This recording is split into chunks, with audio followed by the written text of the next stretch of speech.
Ouais, ok. Belle de l'ASMR. Mon premier contact avec le fromage n'était pas facile parce que mon papa, c'est un vrai amoureux de fromage et donc vraiment à chaque repas, on sortait le plateau de fromage. Je m'asseyais à l'autre bout de la table. Bon, bah, je pense pas que ça intéresse tout le monde, mais comme c'est un Reels, personne le verra. Et en fait, c'était le contraire. Et le truc a fait plein de vues et je m'y attendais pas du tout. Mais je m'en souviens très très bien parce que je me sentais très seule et que j'avais failli supprimer dans la minute. Donc ne supprimez pas les choses que vous faites, assumez jusqu'au bout parce que c'est peut-être ça qui va vous différencier des autres.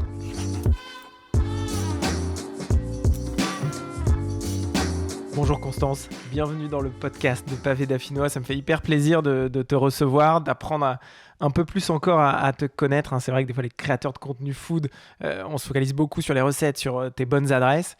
Mais moi ça m'intéresse de connaître encore plus qui tu es. Et donc la première question qui me vient, c'était qui la Constance avant la Constance connue que je connais aujourd'hui? Waouh, c'est intense pour commencer. Écoute, la Constance avant, donc moi j'ai fait une école de commerce. Au milieu de mon école de commerce, j'ai fait une année de césure pour me lancer dans une formation artistique. Okay. Donc j'ai fait du théâtre, de la comédie musicale, du chant. Donc la Constance avant, c'était Constance qui a fait des études classiques, mais qui rêve de devenir artiste, chanteuse, comédienne. Donc voilà, et puis ensuite, mon compte est arrivé au milieu et ça m'a permis de relier un peu toutes ces parties-là de ma personnalité, on va dire. Pour revenir aussi sur ce côté, j'ai vu ça dans ta bio, que tu étais comédienne, et c'est vrai que ça m'a étonné. Je me suis dit, et c'est quoi ton projet pour demain? C'est de devenir comédienne, c'est de continuer le théâtre, c'est d'aller encore plus loin là-dedans? C'est une très bonne question. Je joue encore au théâtre. Voilà, je suis dans une compagnie, une petite troupe et tout, et on était programmés à Paris. Bon, là, ça vient de se terminer. On espère que la pièce va reprendre.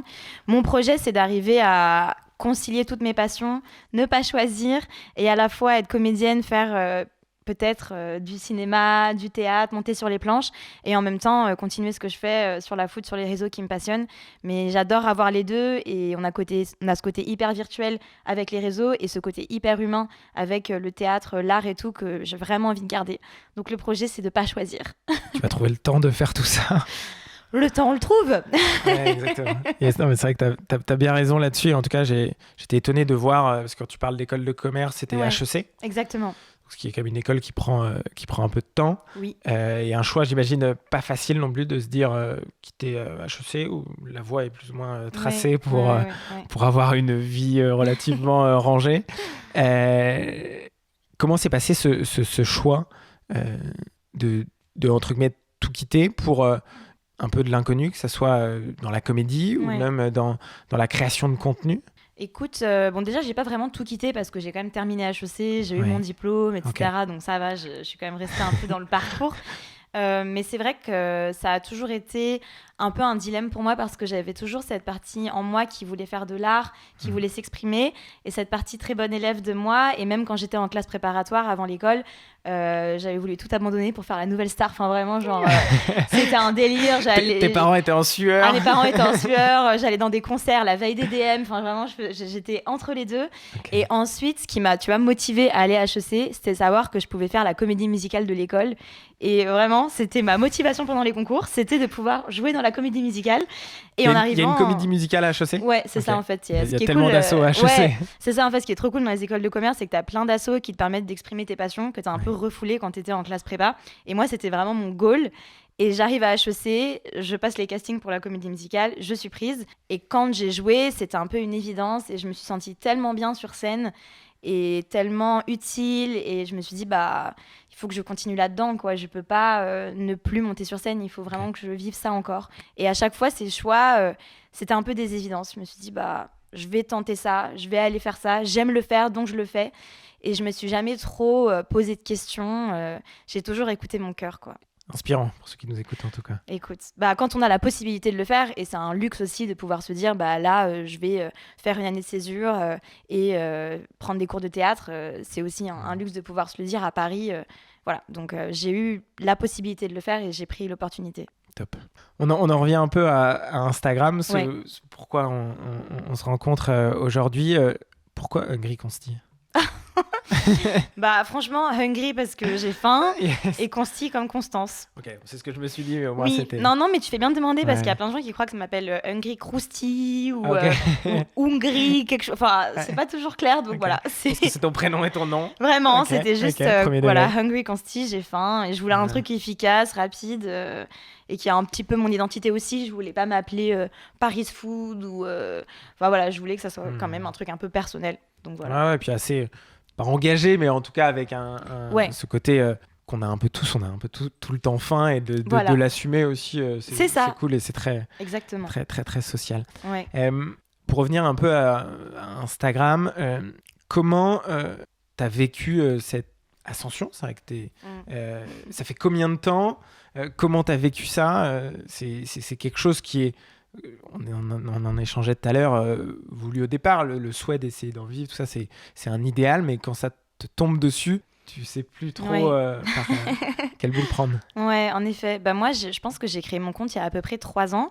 Ok. Et c'était en parallèle de j'avais mes études à HEC, mon école de théâtre, plus mon compte. Donc c'était pas forcément ma priorité. Et c'était vraiment pour le plaisir parce que à force de tester des adresses, de faire des petites recettes, bah, je me suis dit que c'était chouette de les partager avec du monde. Et ensuite, c'est pendant le confinement que bon, ça a un peu pris. Enfin, j'ai passé 1000 abonnés, je crois, à la sortie du premier confinement. C'était déjà beaucoup, quoi. Enfin, Ouais, pour clairement. l'époque. Moi, je me C'est disais, le cap, mais... 1000. Ouais, 10 000, c'est un, 50, 100. ouais, on s'en souvient de ces Ouais. caps-là, quoi. Donc moi, j'étais déjà, waouh, ok, je pensais pas que ça intéresserait d'autres gens que mes amis, en fait, et ma famille, voilà. Et puis ensuite, ça a vraiment pris il y a à peu près un peu plus de 2 ans, quand j'ai commencé le format vidéo, le format Reels, notamment avec mon petit marathon des galettes, quand je me suis mise à Oui. déguster une galette tous les jours pendant le mois de janvier. Et pareil, honnêtement, c'était vraiment quelque chose que je faisais pour me divertir. À l'époque, je passais les concours pour les grandes écoles de théâtre. Ok. Donc mon objectif, c'était vraiment de devenir comédienne et j'étais un peu stressée là-dessus. Et les réseaux, c'était un peu mon échappatoire, c'était un peu mon truc fun, sans enjeu, que je faisais pour rigoler. Et je me souviens avoir fait ces vidéos, je me dis, bon, franchement, personne va voir. Au pire, c'est pas grave, je supprime, c'est un peu la honte. Enfin, vraiment, je m'attendais pas du tout à ça. Et puis, j'ai vu que ça intéressait des gens et à partir de ce moment-là, c'est allé de plus en plus vite. Sur le format vidéo, j'ai trouvé un truc qui me correspondait et j'ai vu que ça plaisait, donc je me suis dit, ok, bah, on va continuer. Pourquoi pas? Pourquoi pas? Et comme tu dis, c'est vrai que ça va souvent assez vite et au début, on le fait un peu en rigolant. On se dit, bah oui, ce serait trop cool si un jour on m'invitait au resto, si un jour, voilà. Mais on s'imagine pas que ça va arriver pour de vrai. Et quand ça arrive, ouais, ça fait quand même un choc. Et ce qu'on faisait pour le fun devient notre activité centrale. Et c'est quelque chose qui est pas facile à gérer, quoi. Le fait de passer de hobby à métier, c'est vraiment une transition pas évidente. Donc, ouais. Et quand tu dis pas évident, c'est quoi? C'est la gestion des partenariats, c'est de garder du plaisir, c'est cette légèreté aussi, cette proximité. C'est quoi les challenges que tu as eu Bah, c'est un peu tout ce que tu viens de dire. Ouais, il y a ce côté garder du plaisir. Mhm. Parce que ouais, quand tu fais ça pour 100, 200, 1000, 5000 personnes, bon, tu te dis c'est pour rigoler. Mais quand tu regardes, en fait, tu te dis waouh, il y a 100 000 personnes. Faut pas que je dise n'importe quoi, quoi. Il faut quand même que ça soit qualitatif. Donc forcément, tu as un peu cette pression qui vient parce que tu sais que tu es regardé par des marques en plus, qu'il y a un enjeu financier. Et là aussi, ça commence à devenir moins léger, on va dire. Et tu as aussi traité les demandes entrantes. Au début, tu faisais ça, je sais pas moi, bah, je payais tout, je venais en anonyme, tata. Et puis ensuite, c'est les restaurants qui commencent à t'inviter. Tu reçois des centaines de messages tous les jours. Tu as envie d'aller partout, mais tu peux pas. Et il faut apprendre à faire le tri. Et au début, tu es hyper heureux, tu dis oui à tout. Et puis ensuite, tu atteins un moment où tu te dis non, je peux plus, là, il faut que j'apprenne à faire la part des choses. Et ça aussi, c'est pas évident, quoi. C'est un peu renoncer à des choses aussi. Complètement. Mais c'est parce que ça devient aussi un métier. Il y a un Exactement. enjeu, comme tu le disais, aussi financier, de réussir à vivre de cette passion. Et donc, aujourd'hui, c'est ton métier principal en parallèle de la comédie. Exactement. Ouais, Ouais. ouais, c'est mon métier. Je fais aussi du théâtre à côté, mais ouais, c'est mon Ouais. métier principal. Et en plus, je pense que le théâtre, en plus, au départ, des fois, est un peu moins rémunérateur. Donc, au moins, ça permet de garder Oui, cette en passion effet, aussi. ouais, C'est aussi ouais, une chance. c'est ça. Et j'ai le luxe d'avoir un emploi du temps qui est quand même flexible avec mon travail, vu que je suis à mon compte. Donc ça me permet de dégager du temps pour le théâtre. Et c'est vrai que C'est pas mal. c'est pas mal, ouais. C'est pratique. On va devoir aller te voir sur les planches bientôt. Mais oui, je vous attends. Je vous attends, vous verrez, vous serez surpris. C'est pas du tout la même chose. Je pleure beaucoup, je crie beaucoup sur scène, donc rien Très à bien, voir très bien, avec mes réseaux. Est-ce que ça t'aide des fois la comédie pour incarner aussi, pour faire passer des émotions? Souvent sur les réseaux sociaux, on doit pas surjouer, mais des fois légèrement. Ouais. Est-ce que ça t'aide? Ouais, je pense que ça m'a beaucoup aidé dès le début, déjà à être à l'aise avec le fait d'être filmée, de me filmer, de pas me crisper dès que la caméra était en route. Donc ça, c'est quelque chose que j'ai appris avec mes cours, quoi, parce qu'on a pris des cours face caméra et tout. Donc on apprend à appréhender le fait d'être vu. Et ouais, ça m'a beaucoup aidé. Et cette force d'expressivité, quoi, que j'ai appris à développer, ben, je me sens à l'aise, en fait, de la laisser s'exprimer sur les réseaux. Donc oui, ça m'a beaucoup aidé. Et c'est aussi pour ça que je me sens beaucoup plus à l'aise avec la vidéo et que j'ai vraiment trouvé quelque chose qui me correspondait quand j'ai commencé à me filmer, quoi. Est-ce que tu te rappelles de ton premier Reels qui t'a fait un peu... qui a popé? Ouais, bah, je m'en souviens très bien. C'était, j'avais goûté la croustille galette du Ritz. Donc c'était en janvier. Donc ils avaient fait une sorte de petite galette croustillante en forme de bateau, un peu longue comme ça. Je me souviens, je m'étais mise place Vendôme. J'avais posé mon téléphone sur un parking. Et puis je m'étais dit, oh, je vais me filmer en train de manger. Crac, crac, crac, voilà. Et me dire, oh, c'est bon, c'est croustillant. Je me souviens, j'avais des miettes partout. Enfin, vraiment, c'était pas du tout clean. Et j'avais posté ça. Et vraiment, le format Reels venait d'arriver. Donc personne comprenait trop ce que c'était, on les voyait pas dans le feed, enfin c'était un peu comme ça. Et je me suis dit, bon, bah je pense pas que ça intéresse tout le monde, mais comme c'est un Reels, personne le verra. Et en fait c'était le contraire. Et le truc a fait plein de vues et je m'y attendais pas du tout. Et c'est à partir de ça que j'ai continué la série des galettes et que tout a commencé. Mais je m'en souviens très très bien parce que je me sentais très seule et que j'avais failli supprimer dans la minute. C'est souvent quelque chose, quand on échange avec d'autres créateurs de contenu, de se dire j'avais presque un peu honte de faire ça. Et en fait, c'est ça qui a popé. Ouais. Et donc, c'est aussi, je pense, une bonne leçon de ce que les gens aiment voir. C'est beaucoup d'authenticité, du vrai. Et quand on mange une galette, bah oui, on s'en met souvent partout. Et c'est comme ça. Oui, c'est clair. Et ouais, je pense qu'on ne peut jamais savoir ce qui va marcher ou on peut se dire qu'on va être jugé ou quoi. Et en fait, parfois, c'est ça qui marche le mieux, quoi. Donc, ne supprimez pas les choses que vous faites, assumez jusqu'au bout parce que c'est peut-être ça qui va vous différencier des autres. Carrément. On parle beaucoup de cuisine, de food. Comment cette passion, cette envie est née chez toi? Alors, ma passion pour le fait de manger, on va commencer par là. Ça a pas toujours, en fait, j'ai pas trop grandi dans ça, honnêtement. Genre, je fais partie de ces gens qui ont grandi dans les fourneaux de leur maman ou qui allaient au restaurant avec leur famille. Ça a commencé quand j'ai vécu à New York, il y a 5-6 ans. J'étais en stage de marketing dans le cadre d'HEC. Et là-bas, je me suis mise à être prise d'une folie et tous les jours aller tester des choses hyper originales, voilà, des donuts, des burgers, des trucs de tous les pays du monde. Enfin, il y avait une richesse incroyable et donc ça a vraiment commencé là-bas. Et là-bas, d'ailleurs, j'ai découvert les influenceurs food new-yorkais. Et ça n'existait pas du tout à Paris encore. Et donc, c'est là que j'ai commencé à copier un peu ce qui se faisait à New York. Et donc, c'est comme ça que j'ai appris à aimer manger, on va dire. Et la cuisine, c'est venu encore plus tard. C'est venu pendant le premier confinement où, je pense, comme beaucoup de gens, on était enfermés et on n'avait pas grand-chose à faire. Et moi, je cuisinais pas du tout avant. Ça me faisait hyper peur. J'avais l'impression que c'était hyper technique, complexe et tout. Et vraiment, ça m'enchantait pas. Et pareil, confinement, folie. Je me suis mis à tester des recettes que je voyais sur Insta. Et après, tous les jours, je testais une nouvelle recette. Et c'était vraiment ma raison de me lever et de sortir de mon lit. C'était la recette que j'allais faire, vraiment. Et donc, toute ma journée s'organisait autour de ça. Et je me suis mise à faire des trucs. Au début, c'était genre des trucs pas compliqués. Et puis après, des gnocchis, des brioches, des gyoza, du pain de mie. Enfin, je suis partie dans des délires de fou. Alors que vraiment, je savais à peine faire cuire des pâtes au début du premier confinement. C'est fou, hein? Ouais. Tu l'as dit, souvent quand on cuisine pas ou peu, ça nous paraît une montagne de réussir à faire une recette. À chaque fois qu'on reproduit une recette, on a le sentiment que le résultat, que ce soit gustativement ou en termes esthétiques, c'est jamais ça. Ouais. Quelle astuce tu pourrais donner à quelqu'un qui veut commencer la cuisine ou qui s'intéresse à ça pour vraiment se lancer? Je pense que le plus important, c'est de se faire confiance, même si c'est hyper dur au début. Mais c'est bien de commencer en vraiment suivant des instructions, en regardant quelque chose de très précis. Et ensuite, de ne pas hésiter à goûter. C'est hyper important. Moi, je m'en suis rendu compte hyper tard, en fait, qu'il fallait goûter ce qu'on mangeait. On goûte à la fin. Et en fait, on se dit, non, c'est pas du tout la bonne quantité, parce qu'on se fait pas confiance. Et donc, on se dit, non, là, il a écrit tant de millilitres d'eau, donc je fais comme ça. Mais si tu vois que ça a l'air un peu bizarre, ajuste. Donc, il faut se faire confiance, goûter et ne pas hésiter à se fier à ses ressentis, parce que la cuisine, au final, c'est que ça. C'est du ressenti et l'important, c'est ce qui passe dans la bouche. Donc, je dirais ça. Donc, suivre quelque chose pour commencer, mais ne pas hésiter à l'adapter et aussi pas se brider et pas se dire ah oui mais moi j'ai pas les bonnes épices, j'ai pas le produit de telle marque dans mon frigo. On peut tout ajuster, on peut faire des substitutions. Enfin voilà, il y a rien, faut pas se mettre de barrière là-dessus quoi. Expérimenter quoi. Expérimenter, ouais. Il y a beaucoup de recettes qui ont été créées comme ça avec de l'expérimentation. Bien sûr. Bah ouais, des trucs on se dit on va voir et en fait ouais complètement. Okay. Donc ouais, faut oser y aller, mais c'est pas facile, je le sais, je suis passée par là. Carrément.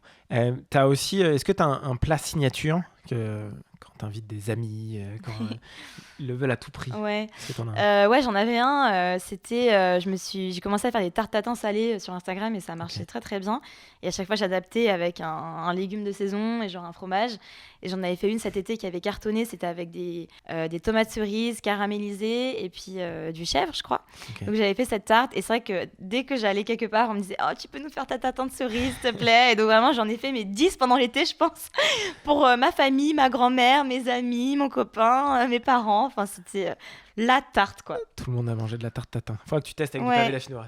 Mais il faut que je teste, mais c'est ce que je me disais, parce que je cherche toujours des nouvelles combinaisons de fromage et tout, donc à faire. Ouais. Top. Un petit plat après soirée? C'est hyper basique, mais pâte au pesto.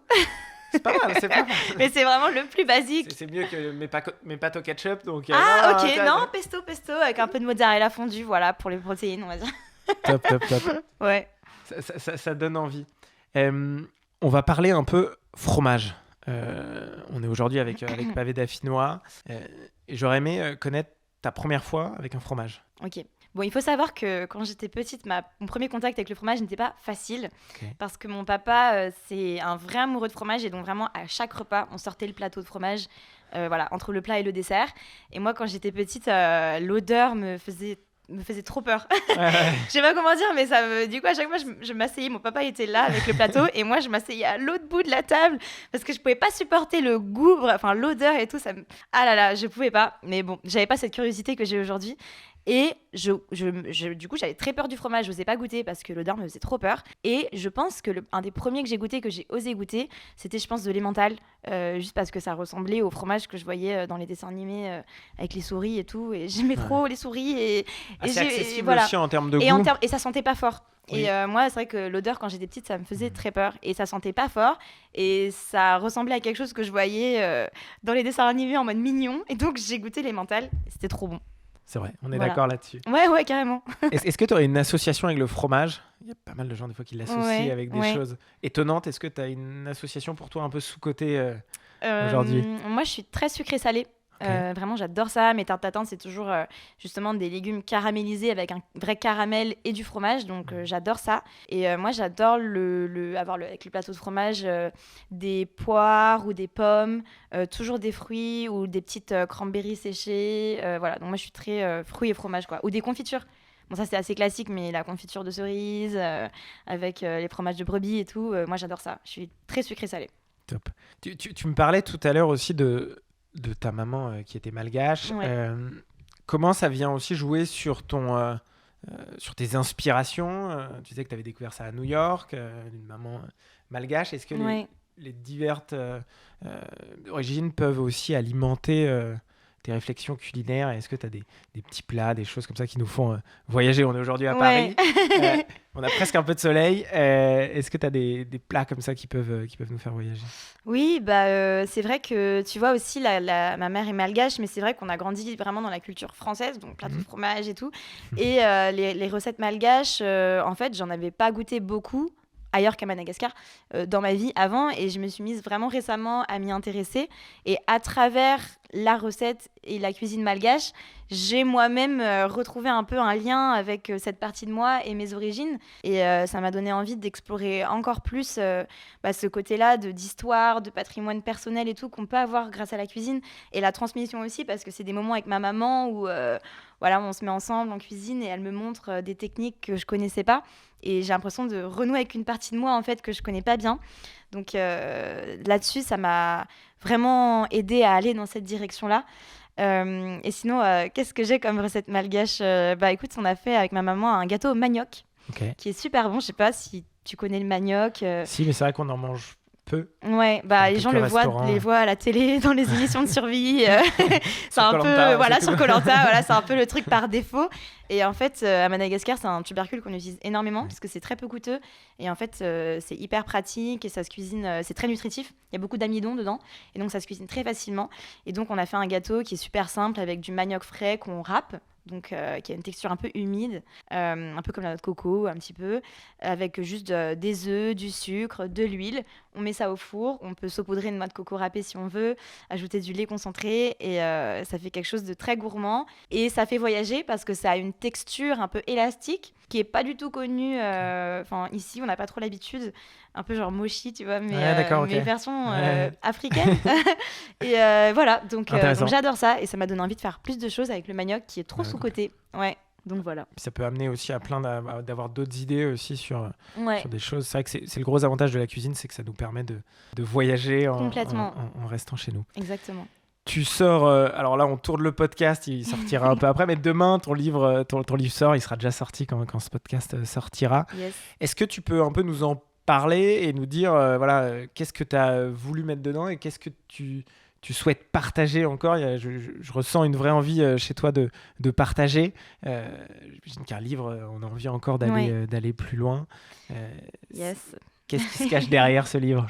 Donc écoute, ce livre s'appelle Plaidoyer pour la gourmandise et c'est exactement ce que c'est. Le constat en fait, c'est que moi-même quand j'ai commencé à faire des vidéos sur internet, je me montrais en train de manger, de me régaler, de dire miam miam miam. Et en fait, dès le début, j'ai reçu plein de commentaires très négatifs de gens qui disaient oh la goinfre, oh t'as pas honte, oh demain t'es obèse, enfin plein de choses. Et je me suis dit, mais comment c'est possible que quelque chose d'aussi joyeux et heureux que le fait de se régaler puisse déclencher des réactions comme ça? Et donc, et c'est parti du principe qu'aujourd'hui, la nourriture est encore très diabolisée, la gourmandise, elle est vue comme un défaut. Et notamment pour les femmes, on est beaucoup à avoir un rapport compliqué avec ça. Moi-même, j'ai eu des troubles du comportement alimentaire énormément et ça a été un long chemin pour accepter ma gourmandise et le fait de me faire plaisir. Et j'avais vraiment envie dans ce livre, de décomplexer le fait de manger, le fait de se régaler et de repartir vraiment sur des bases très saines, en dehors des croyances qu'on a qui sont un peu anxiogènes aujourd'hui et qu'on entend beaucoup de « Ah, si tu manges ça, tu vas avoir des problèmes cardiovasculaires. Ah, ça, tu vas avoir le cancer. Ah, ça fait grossir. Ah, tel truc. » Et en fait, j'ai dit « Ok, genre juste... On oublie la notion de plaisir et que ça fait partie aussi en fait, je dis pas... de se sentir bien. On peut Exactement. manger sainement et se faire plaisir, quoi. Exactement. Et qu'en fait, la santé, c'est quelque chose de hyper global. C'est la santé mentale et la santé physique. Exactement. Et que le fait de bien manger, c'est pas ça qui va nous rendre en mauvaise santé, au contraire. Exactement. Donc c'est vraiment pour dire aux gens, faites-vous plaisir et honnêtement, ça sera mieux pour votre corps et pour votre tête. Et voilà, et déconstruisons aussi beaucoup de croyances qu'on a sur le corps, notamment sur les femmes, sur ce qu'on devrait manger ou pas, sur ce qu'est la morale, sur ce qu'est le plaisir. Donc voilà. Vaste sujet. C'est un très vaste sujet, donc vraiment il y a des sources historiques, anthropologiques, sociales, morales aussi, théologiques même, parce que je reviens en fait à la Bible et pourquoi la gourmandise c'est un défaut. Et bref, il y a plein de choses là-dedans, donc voilà. Est-ce que tu as une anecdote dans le livre que tu aimerais nous partager? Là, il y a beaucoup de choses qui on a beaucoup de questions. Oui, je peux vous partager, c'est quelque chose d'assez intime, parce que je parle aussi de ma vie dans le livre.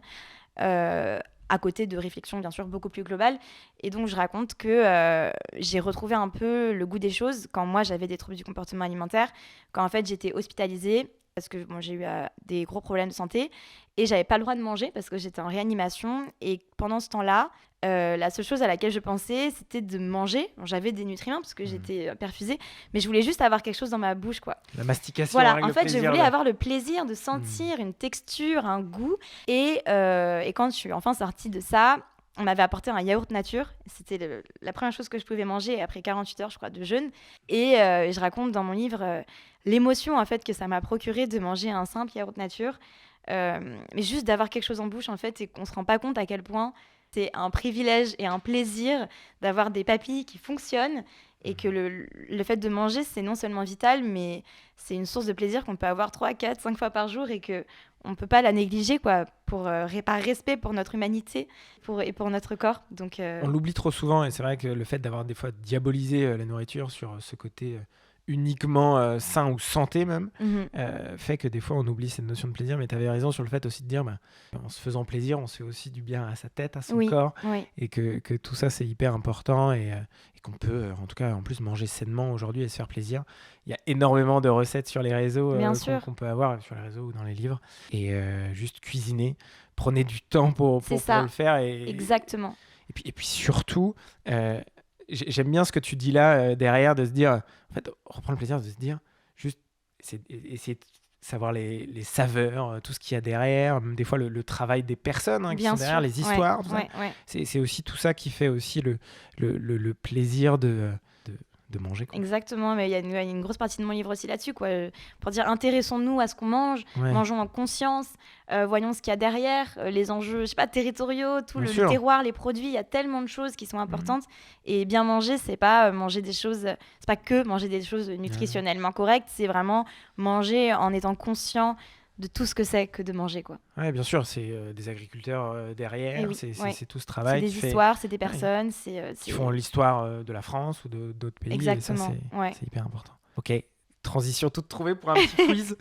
Pavé dauphinois avant la dégustation.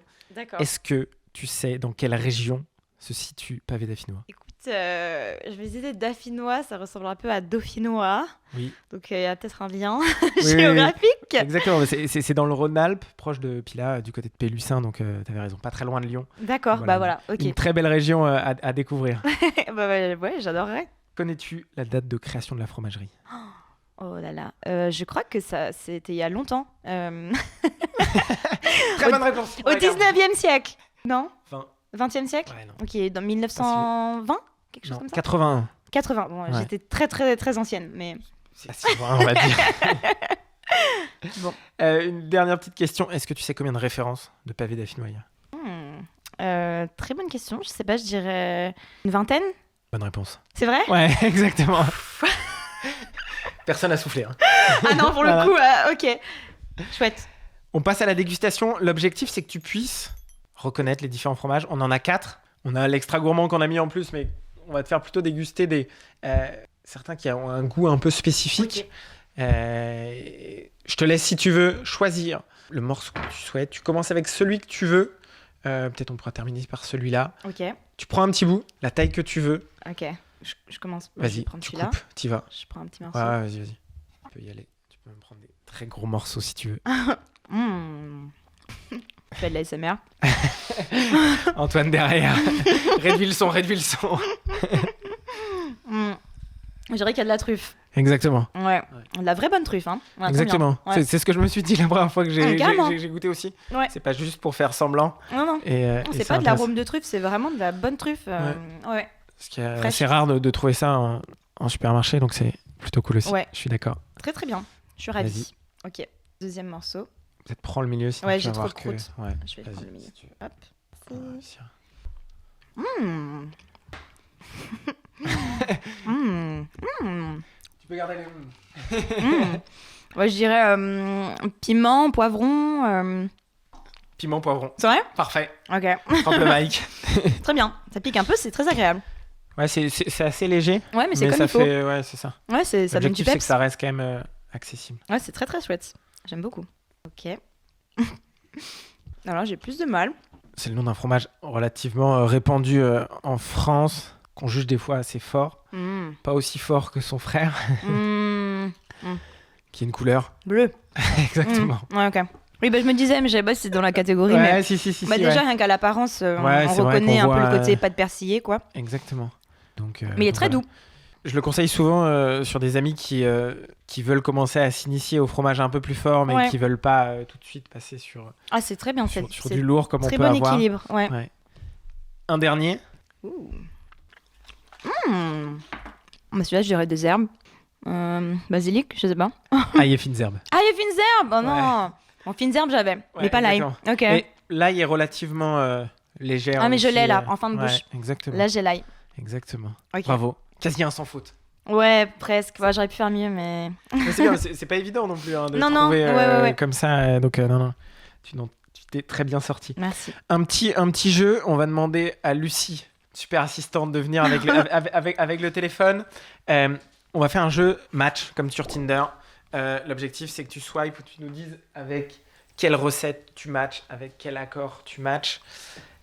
D'accord. Le premier, qui est une focaccia, est-ce que tu matches ou non? Ok, je match. C'est des recettes qu'on a créées là pour pavé d'affinois. Ça a l'air super bon. Petite tomate cerise là. Exactement, avec du pavé d'affinois. Bah voilà, moi j'adore tomate cerise fromage, comme dans ma tarte tatin. Je match. Parfait. Oh, ensuite c'est le bleu. Une petite tartine de bleu. Avec des petites graines là. Exactement. Je match, j'adore. Ouais, bah moi toujours marier les fromages un peu forts comme ça avec des noix ou pain aux noix, graines et tout, ça apporte tout de suite quelque chose. Match direct. Petite association fromage fleur, quelque chose d'assez assez léger, apporter un côté aussi un peu floral. Est-ce que des fois tu matches aussi avec ton fromage, avec quoi des fois tu peux l'associer? Bah moi je suis pas très fleur, je suis plus fromage fruit. Donc j'ai le droit de passer. Tu peux passer, hein. Bien sûr, ouais. il faut. Ok, ouais, moi je suis plus fromage fruit, j'avoue, pour vraiment avoir un truc très tranché. Sur le sucré salé, quoi. Donc ouais, j'avoue, un peu trop timide pour moi, je passe. Très bien. Mac and cheese après. Oh, je passe, je match. Ma passion, les mac and cheese, bah depuis New York, oui. Oh là là, je rêve de retrouver des bons mac and cheese en France. Ma quête est en cours. C'est pas facile. Bientôt une vidéo là-dessus. Ouais, non mais trop. Faut que je trouve une. Ouais, et j'essaye de parfaire ma recette, donc je match. Okay. J'adore les mac and cheese. C'est quoi pour toi une bonne recette de mac and cheese? Alors, une bonne recette de mac and cheese, il faut que ça soit fondant à l'intérieur, mais c'est-à-dire qu'on soit pas dans quelque chose de trop mouillé. Il ne faut pas qu'il y ait que le lait, mais qu'en même temps ça soit cheesy. Donc faut que quand on tire là, voilà, on ait un cheese pool de malade et que tout soit, mais pas que ça soit trop collant non plus. Faut qu'il y ait quand même, on sente la texture des macaronis. C'est un équilibre très subtil. D'où la difficulté de le trouver aussi. Non, je suis difficile là-dessus, mais. Et c'est peut-être aussi des fois l'enjeu, c'est de se dire que en fait, pour trouver les bonnes mac and cheese, faut presque aller à New York ou le vivre pour carrément. Ouais, donc ça ou d'autres. C'est ça. Mais bon, ça doit être bien food porn, bien gourmand, surtout quoi. Mac and cheese, c'est très ça. Instagrammable. Oui, mais pas que, hein, bon aussi. Pas que. Ah, ça j'adore. Fromage poire. Fromage poire, j'adore. Moi, c'est quelque chose que j'adore. Et c'est quoi, c'est un petit pesto dessus, c'est ça? Ouais, c'était un petit pesto. J'adore. Bah moi, je t'ai dit tout à l'heure, pomme, poire, fromage, avec en plus des petites amandes, des petites noix et tout. J'adore, c'est trop mon truc. Trop bien. Et fromage figue. J'adore. Ouais, quand c'est la saison des figues, je me fais que tous les jours, je mange, c'est une tartine de pain aux noix avec du fromage, genre du chèvre frais ou fromage à tartiner, petite figue fraîche dessus ou rôti un petit peu ou caramélisé avec du miel. C'est vrai que dès que c'est la saison des figues, tu vois des figues partout sur Instagram. Ça vraiment, arrive oui, tout de suite. Et là, t'es obligé de. Non, mais c'est clair. C'est tellement bon, franchement, il faut en profiter. C'est une saison magnifique. Et c'est top aussi de voir aussi que Instagram suit les saisons. Complètement. C'est des débats qu'on pouvait avoir il y a quelques temps. Aujourd'hui, on les a plus et tant mieux. Mais de voir aussi que les réseaux sociaux suivent tout ça, c'est top. Totalement d'accord avec toi et ça aide à voir la saisonnalité des produits quand avant on l'avait pas du tout. Ça... Et on voyait des tomates toute l'année et là on ça le crée voit. de la pédagogie aussi de se dire les figues c'est la saison des figues et on peut plus les avoir après donc faut profiter. Les asperges là on en voit. En ce moment c'est les asperges, il y a que ça. Ça régale. Mais moi je mange que ça donc pareil, j'aime trop ça et c'est des saisons tellement courtes. Faut en profiter. Exactement. OK, next. C'est un petit pavé caramélisé. Alors ça j'adore. On dirait qu'il y a un petit côté crème brûlée là sur le dessus. C'est un peu l'inspiration. On devine qu'en tapant comme ça. Exactement. Ouais. Le moment satisfaisant, il est là. Ouais, satisfying. J'adore. Et plus je vois des petites groseilles à côté, pour le côté frité. J'aime beaucoup. Et moi je suis une fan de tout ce qui est quand c'est la saison, le Mont d'Or au four, tous les fromages au four comme ça. T'as rien à faire, tu prends juste ton fromage, une baguette, tu trempes et t'as ton repas. Donc passion. Match. Grilled cheese. Je match. Passion grilled cheese aussi. Passion. Depuis New York aussi, le grilled cheese, c'est un truc que j'adore. C'est intéressant parce que c'est pas comme un croque-monsieur classique, c'est un petit peu un Et tu peux en faire aussi. Tu peux le twister aussi. Et on peut s'amuser avec totalement. À mettre, moi, je mets souvent des champignons en automne ou en hiver ou avec des légumes de saison et tout. Pour un bon plat végétarien, c'est une tuerie, quoi. Et c'est hyper gourmand, donc j'adore le grilled cheese. Je match. Ensuite, c'est le citron farci, c'est bien ça. Une petite salade. Ok. Un peu particulier, c'est vrai que c'est... T'as peur ou pas? J'ai un peu peur. Ça fait penser, je trouve, au début, c'est les citrons givrés presque. Exactement. Mais là, c'était juste d'essayer d'apporter ce côté un peu acidulé. Oui, j'imagine, mais sans que ce soit trop fort et de le mixer avec une salade de saison. Ok, moi je suis un peu difficile sur les agrumes, oui. donc je crois que je vais passer celui-là. Mais pourquoi pas, je veux dire. Non, mais et c'est vrai que par contre, c'est vrai qu'il faut aimer les agrumes pour aimer ce type de... Ouais. Clairement, moi j'ai du mal avec les agrumes, je suis difficile. Ouais, bon. T'es pas team pamplemousse Non, pas du tout. Très bien. Ah non, pas du tout. Je ne peux pas avoir les pamplemousses quand c'est la saison, j'en peux plus, donc je passe. Top. Egg muffin. Ouh, j'adore. Ouais. Team breakfast. J'adore ça. Et j'adore brunch. les egg muffins depuis que j'ai découvert ça dans les The Benedict et tout. C'est trop sous-côté les egg muffins, mais c'est clair, trop c'est clair. bon. Ouais. Ah, j'adore et ça. On n'est pas obligé de les manger qu'à un brunch. C'est comme les eggs Benedict. Je trouve que ça fait partie de ces plats aussi généreux où on peut avoir plein de choses, aller picorer sur plein de choses. Mais oui, à un moment, je m'en achetais comme ça chez moi. Je les faisais toaster et je faisais des petites recettes tranquilles. Bah voilà, un œuf, un légume, un peu de fromage. Hop, t'as ton petit plat. Trop pratique et tout. J'adore ça. Trop bonne idée d'avoir fait un petit sandwich comme ça. Ça me donne trop faim. Je match. C'est l'heure. Ouais, c'est l'heure. Je match. Ouh, c'est joli ça. Alors, c'est de la confiture au milieu avec un pavé en fait qui est juste mixé pour lui donner une autre consistance et pouvoir venir comme ça après le tartiner en apéro pour ce côté un peu sucré-salé. Ok. C'est vraiment testé aussi puis pour changer un peu de ce qu'on peut voir d'habitude. Bien sûr, ouais. Guacamole ou autre qui sont très bons, mais ça permet de oui, changer. c'est chouette. Bah ouais, je match. J'adore les trucs à tartiner. Et en effet, ça change de l'apéro où tu as 4 guacamoles, 3 houmous. Et à la fin, on a bu que des bières. Et à la fin, ouais, genre non, c'est pas possible. Donc j'adore, trop bien. Et les dips, c'est tellement convivial et tout. Exactement. C'est vraiment un truc que j'adore faire. Ouais. Je match. Post-Covid, on a tous envie de dipper ensemble dans le même truc. de dire, Mais allez, tellement. tant pis. Ouais, bah allez, tant pis, ouais. On partage. Je suis trop d'accord, j'adore. Yes. Je match. Un petit dernier, fromage miel. Bah ouais. Un classique. Un bon basique. Ouais. Exactement, mais qui est toujours efficace. J'adore. Et pour l'anecdote, moi, avant, pareil, je pensais que j'aimais pas le fromage de chèvre parce que ça me faisait peur. Et c'est quand j'ai goûté tartine chèvre-miel que j'ai découvert qu'en fait, c'était trop bon. Ouais, ça l'adoucit aussi. Exactement. Donc, je suis fan de tout ce qui est miel, fromage. J'adore. Ça fait passer tout de suite plus facilement des goûts. Complètement. Et souvent sur le fromage, comme tu le disais, même quand tu étais plus jeune, on a tous des réticences. Et en fait, il y a aussi des fromages qui sont plus accessibles. Je sais que Pavé d'Affinois font partie aussi de ces marques un peu plus accessibles. Ouais. Ça permet aussi de s'initier, même des fois avec des bleus ou autres. On se dit, ah non, c'est pas pour moi. Les gens peuvent se dire, ah, c'est moisi, c'est pas pour moi. Ouais. Non, tester, ça fait aussi partie de notre richesse française. Donc, oui. faut en être fier. Oui, absolument. Et c'est la fin ? Okay. C'est la fin. Okay. Les matchs sont terminés. Ok, bon, ça va. J'ai matché beaucoup quand même. C'est clair. On est sur la fin de ce podcast. Merci beaucoup. Mais avant ça, j'ai une petite question sur est-ce que tu as 3 comptes Instagram que tu aimerais nous partager là, que ce soit dans la food ou dans d'autres univers qui peuvent te plaire. Alors. Bon, moi, je vais dire le compte. Bon, je sais qu'il passe après, mais de Justin Frenchy. Yes, il passe juste après toi. Ouais, ok. Honnêtement, c'est en plus d'être un ami, j'adore son contenu et il a plein d'idées pour rendre hyper accessible la cuisine aussi, justement, du quotidien et démystifier le fait de manger à la maison. Donc, vraiment, j'adore ce qu'il fait. Donc, c'est sincère. Sinon, j'adore Impératrice Wu. Je sais pas si tu la connais. Clairement. Voilà, j'aime trop ses adresses, la façon dont elle présente les choses et je trouve qu'elle a vraiment un univers qui est hyper cool. Et elle partage aussi tout ce qu'elle aime. Elle aime aussi les animés, tout ce qui est un peu de la culture coréenne, manga et tout. Et elle arrive à mettre créer un vrai univers. Ouais, à créer son vrai univers à elle. Et sa communauté est hyper engagée autour de ça. Donc, je la trouve trop forte et j'adore ses vidéos. Et en plus, c'est une amie, mais je suis fan de son contenu. Et un 3e compte. En ce moment, j'adore regarder des contenus mode sur Insta. Il y a une fille que j'adore qui s'appelle Maui de Saint-Denis. Et elle est très marrante, justement. Elle aussi, elle démystifie un peu la mode et tout. Et elle fait un peu des tenues du jour. Et elle accorde les trucs un peu comme elle le veut, sans se prendre la tête. Et elle est très marrante. Et je trouve aussi que c'est une bonne approche pour s'intéresser un petit peu au milieu de la mode, mais qui fait pas peur, qui est hyper accessible et très fun.